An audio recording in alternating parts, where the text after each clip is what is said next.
Oke, saya rekam.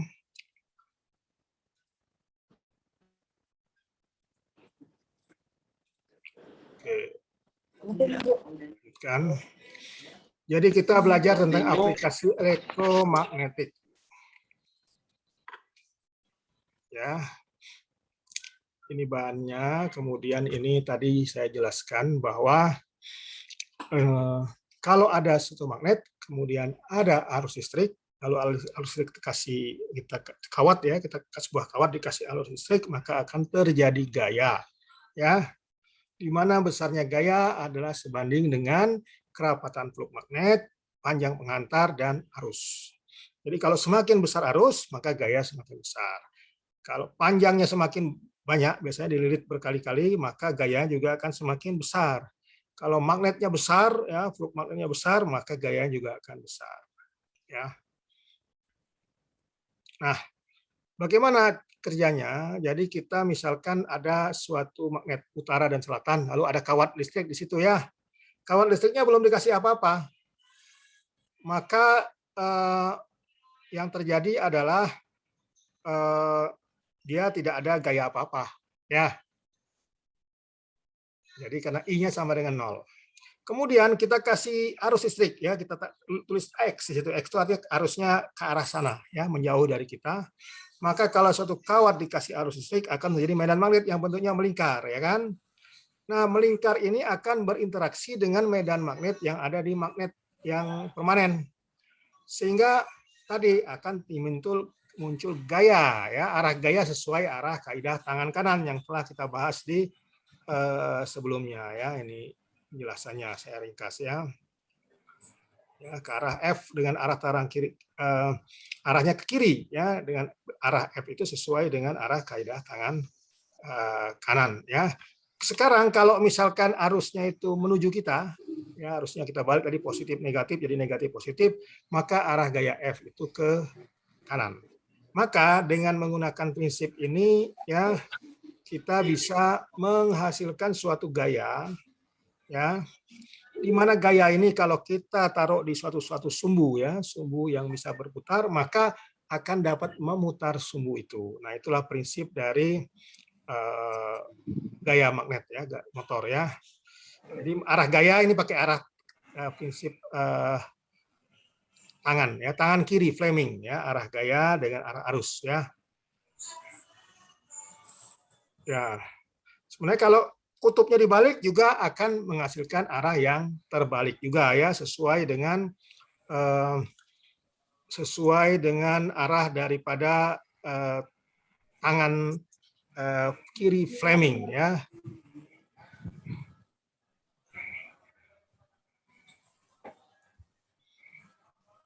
Jadi ini adalah akibat dari interaksi antara magnetik dengan arus listrik, ya. Jadi kalau ditambahkan magnet juga akan semakin besar sesuai dengan rumus ini BLI, ya. Kalau medan magnetnya sebesar 2B, maka gayanya juga akan sebesar 2F, ya. Nah, ini contoh soal, misalkan tadi rumusnya kan BLI, ya kan. Kalau misalkan kawat 50 belitan, arusnya 2 ampere di antara kutub utara selatan, gaya yang dapat adalah 0,75. Berapa kerapatan fluk magnet jika lebar permukaan kutub 60 mm dan kebocoran fluksi diabaikan? Nah, kita pakai rumus yang tadi BLI, ya. Cuman kita harus olah, ya. Jadi panjangnya diketahui 50, ya. Dia ada 50 belitan. Kemudian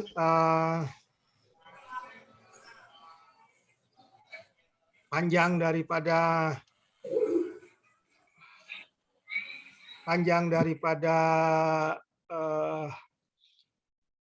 lebar permukaan fluk, ya. Dari panjang itu kan dililit-lilit, ya, dililit, dia akan menghasilkan luas, ya, luasnya itu 60, ya, dengan lebar permukaannya 60 mm.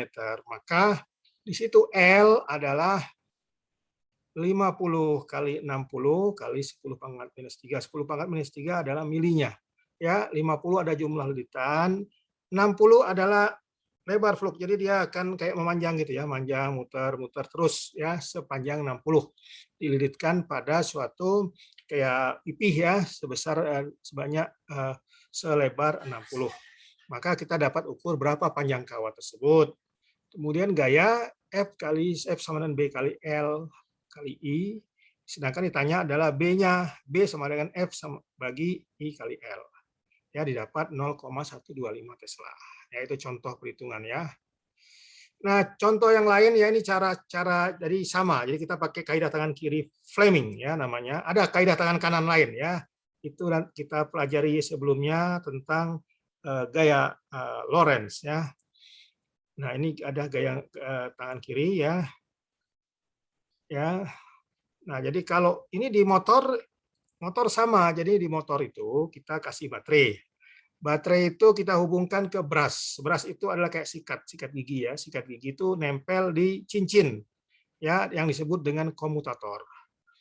Nah, kalau nempel berarti kita kasih tegangan listrik, brasnya kan nempel di cincin tersebut. Cincin itu terhubung ke kumparan ya, ke kumparan. Nah, ke kawat yang membentuk lingkaran itu, ya, bentuk segi empat itu. Nah, itu akan menghasilkan arus listrik, ya. Nah, lalu akan terjadi gaya tolak menolak. Karena ada gaya tolak menolak, dia akan berputar. Nah, ketika berputar, cincinnya tadi kan berubah posisi, yang semula di kanan jadi kiri, kiri jadi kanan. Akhirnya terjadi gaya terdorong lagi, terus menerus akhirnya menjadi motor, ya. Nah, itu jadi kalau dia terdorong ya dia akan cincinnya akan berubah karena dia ini bentuknya bras ya, bras itu sikat, dia akan bersentuhan dan dia fleksibel ya, akan terjadi gaya gesekan, tapi bisa gaya gesekannya kecil sehingga bisa memutar sumbu tersebut ya. Nah, kalau seperti begini bagaimana, dia akan juga akan sama, akan terjadi gaya magnetik ya. Kalau di sini kondisinya nol, dia diam. Tapi kan ketika berputar kondisi tersebut hanya terjadi beberapa milidetik saja, ya. Nah, ini Anda baca nanti. Nah, ini contohnya ya. Jadi Anda lihat kumparannya itu berputar, dia akan mendorong, terjadi gaya interaksi antara gaya yang diciptakan oleh arus listrik terhadap magnetik yang ada di sekelilingnya sehingga membuat motor DC ini berputar, ya. Nah, ini gaya Lorentz ya. Gaya Lorentz rumusnya B kali I kali L ya. B kali I. Oh, hampir sama tadi rumus gaya Lorentz ya.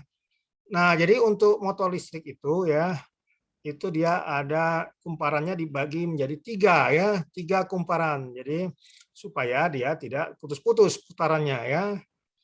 Dan cincinnya juga dibagi menjadi 3 ya. Jadi membuat motor ini makin cepat berputar. Oke, tadi tentang motor listrik. Berikutnya adalah tentang alat ukur listrik. Ya. Alat ukur listrik banyak sekali yang dipakai ya. Seperti di sini ngukur arus ya A. Ada lagi namanya multimeter, ngukur arus tahanan, kemudian tegangan ya.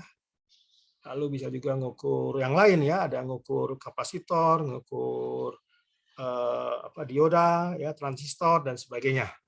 Nah, kita akan belajar cara prinsipnya ya, prinsipnya sama ya dengan tadi motor. Jadi kalau misalkan arus listrik tersebut kita aliri pada suatu kawat, maka kawat tersebut akan berinteraksi dengan magnet sekitarnya.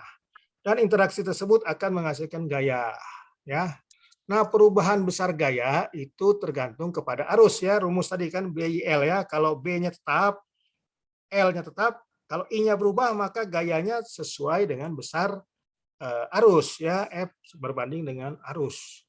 Jadi kalau sumber arusnya misalnya kita mengukur suatu sumber arusnya kita ubah-ubah, maka gayanya juga berubah. Kemudian gayanya tersebut kita hubungkan ke jarum ya. Jarum itu nanti yang akan menunjukkan berapa besar arus sebanding dengan besar gaya yang dihasilkan ya. Contohnya ini ya, misalkan ini sama dengan motor tadi, misalkan dia tidak ada arus, kemudian kita kasih arus, tapi ini karena kumparan, jadi arah yang atas itu keluar, lalu arah yang bawah itu ke kita.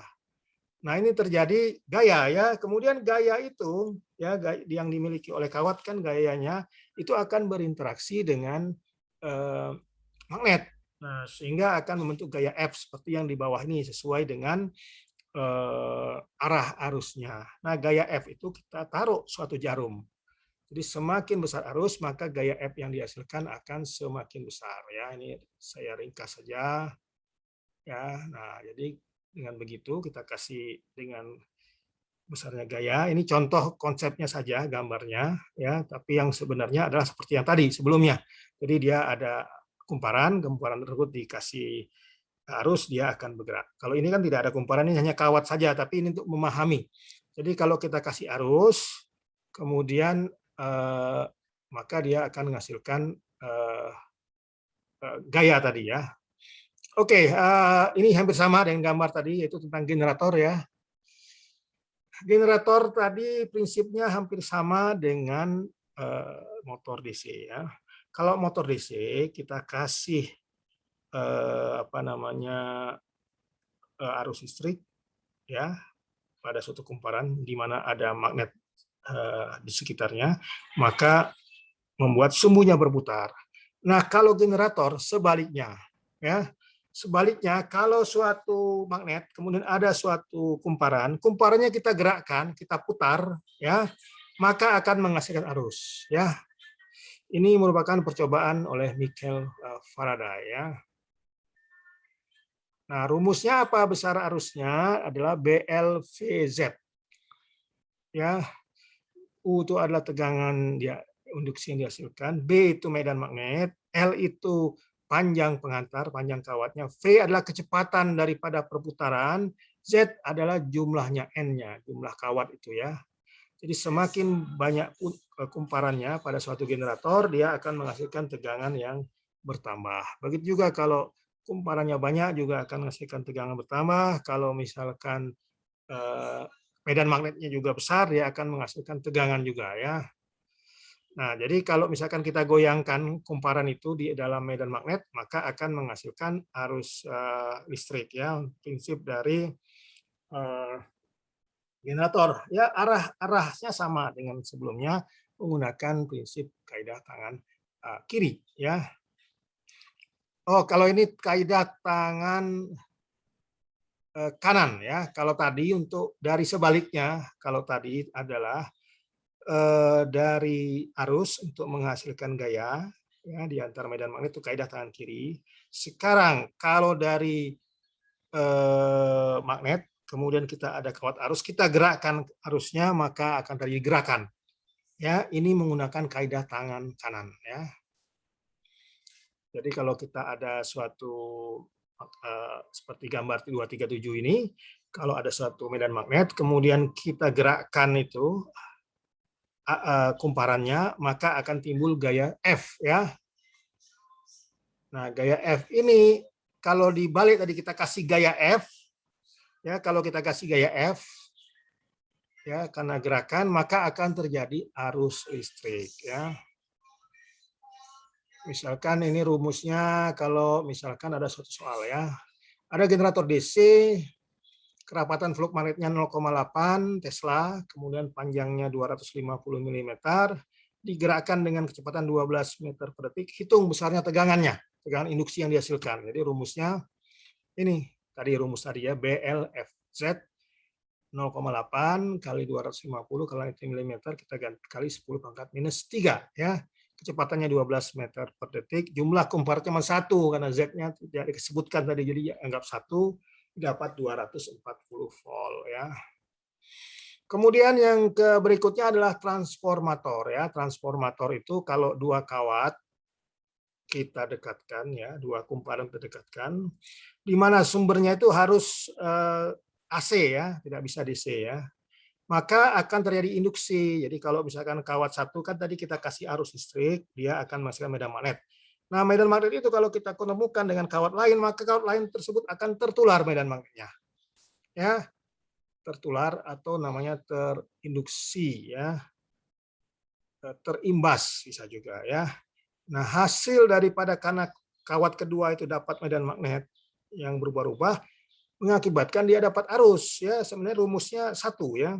Dari kalau kita punya medan magnet, kita akan dapatkan arus. Dari arus juga bisa mendapatkan medan magnet. Jadi bisa bolak-balik ya yang kita dapatkan ya. Nah, jadi kalau misalkan kita kasih arusnya kita ubah-ubah seperti grafik ini, maka yang kawat yang sekunder juga akan mendapatkan arus yang berubah-ubah juga ya. Nah, besarnya arus yang berubah-ubah itu besarnya N kali delta flux per delta T, di mana N itu jumlah litan, delta flux itu perubahan flux magnetik, karena tadi bergerak-gerak ya, bergerak-bergerak itu bisa jadi magnetnya kita gerakkan, atau bendanya itu bergerak, atau arusnya yang bergerak pakai arus AC. Ya, jadi seperti transformer, kita trafo yang untuk PLN itu tidak mungkin trafonya kita gerakkan ya kan, tidak mungkin juga magnetnya kita gerakkan, tidak mungkin. Tapi yang kita gerakkan mudah adalah U-nya ya, tegangannya. Nah, itu yang disebut dengan arus induksi. Jadi terpakai tegangan arus AC, arus bolak-balik. Jadi transformer memiliki N sama dengan 600, flux-nya 0,2. Lalu delta D, delta T-nya 3 militik. Hitung besar tegangan induksi ya, pakai rumus ini ya. N-nya 60, flux-nya 0,2, delta T-nya 3 milidetik, maka didapatkan minus 4 volt ya. Oke, Anda ada tugas ya. Jadi catat baik-baik tugasnya. Anda diminta untuk mengerjakan tugas, dikerjakan perorangan berdasarkan angka terakhir NPM ya. Kalau NPM 0, angka terakhir Anda, maka harus mengerjakan nomor 10. Kalau angka terakhir 2, harus mengerjakan nomor 2. Dikerjakan ditulis tangan ya. Boleh Anda tulis tangan pakai kertas putih, boleh, kertas bergaris boleh. Yang penting Anda kerjakan sendiri, tidak boleh mencontek. Kemudian ditulis di kertas itu pojok kanan nama Anda, NRP, NPM ya, nomor NPM mahasiswa. Kemudian tulis tugas 1. Kemudian dipoto. Setelah dipoto, Anda convert ke PDF. Kemudian Anda submit di link yang diberikan. Linknya akan saya berikan nanti di WhatsApp. Ya. Ini tugasnya ya. Ada nomor 1, 2, 3, 4 berdasarkan nomor NPM Anda. Jadi tiap orang tidak sama ya. Tugasnya 1 minggu ya. 1 minggu saya harapkan Anda dapat mengumpulkan tugas itu sebelum masa habis waktunya. Sampai di sini apakah ada pertanyaan? Cukup Pak, izin bertanya Pak. Cukup Pak, cukup. Apa pertanyaannya? Berarti minggu ini apa ya tugasnya Pak? Apa? Tugasnya sampai minggu ini ya Pak ya? Nah, 1 minggu, jadi harus dikumpulkan ini hari Selasa. Anda harus kumpulkan hari Selasa depan jam 12 malam paling lambat ya. Ya Pak, siapa? Oke, ada pertanyaan?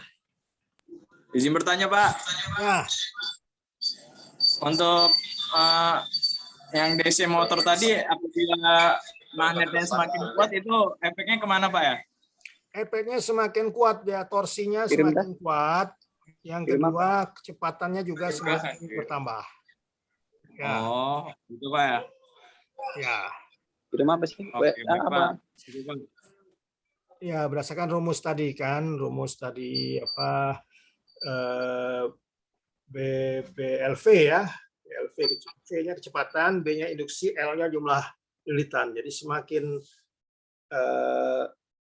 F sama dengan BLV, jadi semakin besar B-nya, maka gayanya akan semakin besar. Dan gaya itu adalah pembuat torsi ya. Oke, ada pertanyaan lain? Cukup Pak. Cukup. Oke, saya tutup ya. 30 menit rasanya cukup lah ya. Jadi Anda silahkan pelajari slide. Saya akan bagikan ke WhatsApp ya. Ya, Oke, Pak, sampai siapa? bertemu ya minggu depan. Terima kasih. Assalamualaikum. Ya Pak.